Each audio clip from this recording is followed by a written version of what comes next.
Hi, I'm Craig Rollins, and we're going to talk about the height of a demand curve or a demand curve.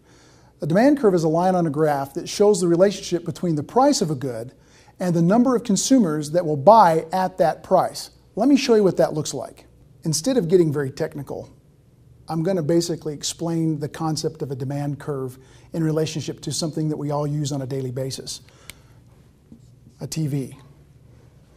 When TVs first came out, there wasn't a whole lot of them, so people didn't really understand them.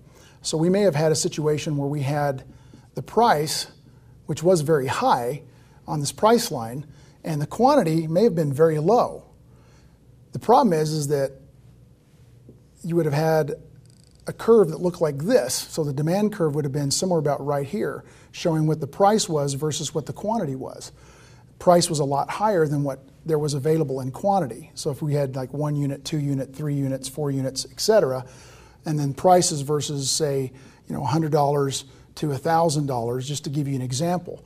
So the greater the supply, or if supply continued to increase because demand increased, we may find out that the demand curve would actually change.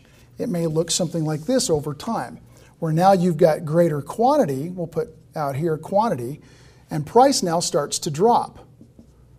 So now the demand curve, if we were to draw that out, just kind of dot to give us an example, now we've got a lot more demand, but our price has fallen.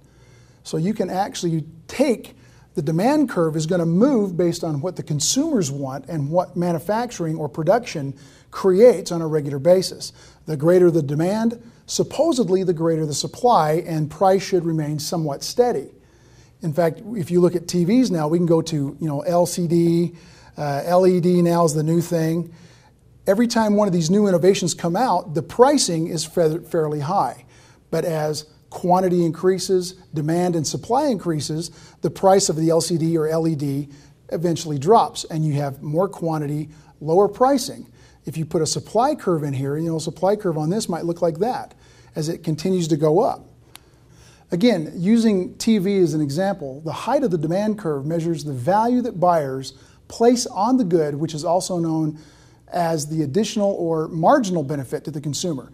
As the height increases, quantity and supply increases, which makes pricing more favorable, and ultimately the consumer benefits. They're getting quality goods for a reasonable price.